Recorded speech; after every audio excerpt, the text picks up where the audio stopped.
our time on Earth is ending. Separação completa.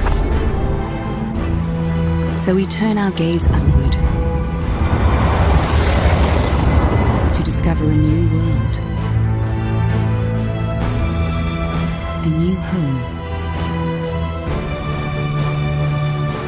a new beginning for mankind.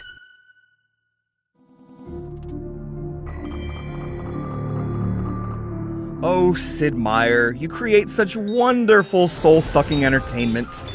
Hi there, it's Senior Editor Kevin Van Ord, standing in for reviewer Nick Capozzoli to tell you about Sid Meier's Civilization Beyond Earth.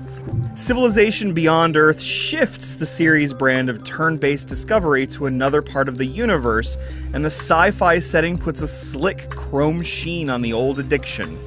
The basic formula, however, remains the same. You still situate your capital city and click it to designate the production of military units or workers. You still unlock new technologies and cultural policies that ensure a steady drip of upgrades.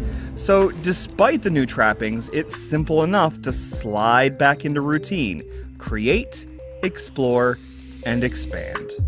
There are a few welcome touch-ups to smooth over Civilization's old edges, and they first appear in pre-game as a series of decisions to make prior to global domination. A first step can be taken towards generating energy, science, culture, and so forth, and you can begin the game with a military unit or a clinic if you'd prefer. There's more freedom afforded when picking out which parcel of land to found your city on, and there's even a perk that reveals the outlines of the world's land masses. But viable doesn't necessarily mean welcoming. This is an alien planet after all, and there are lessons to be learned.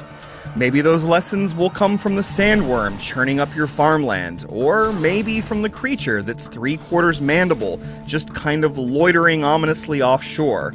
Aliens mess with your early game plans, utilizing better cunning and more imposing units than barbarians did in previous Civ games. A toxic miasma coats about 1/3 of the surface of any map, damaging human units and healing aliens. Natural wonders are conspicuously absent, which robs part of the draw of exploring a new map, but the varied terrain is still full of curious creatures.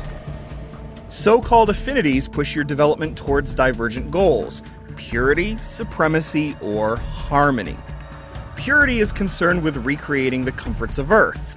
Supremacy is a technocratic zealotry, and harmony is for tree huggers and lets you ride an alien like you would a horse. It's a brave new world, but it's also just as cynical. Even the most well-maintained alliances will be shattered towards game's end. Beyond Earth portrays its advancements as new sticks we'll use to club each other over the head. In fact, only the military gets treated to any real illustration in the game proper. Gone are the works of art, music, and writing that helped to redefine the cultural victory in Civilization V, pared back to an abstract number that's ultimately used towards more aggressive ends. World Wonders return, but the bonuses they offer are tepid and same-ish this time around. There are quests, though, a first for Civilization. They lend some helpful narrative context to the action, and they can branch in unexpected ways. A newly founded independent outpost might turn out to be performing questionable experiments on its colonists, for example. Oh well, there's always old-fashioned battle. Military units still hold sway over most of the game space, trading turn-based fire between the hexagonal parcels of land and besieging cities.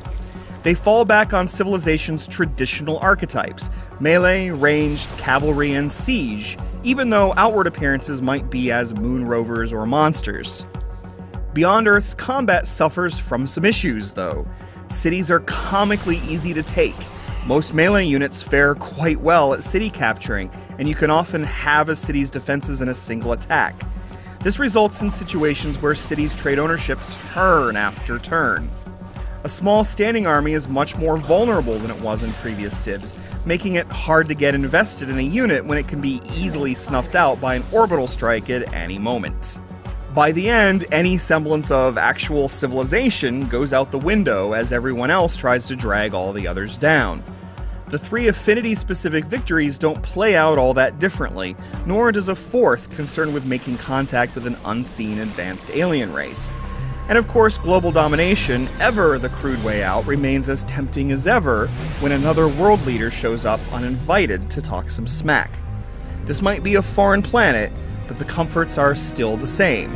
A plot of land and just one more turn.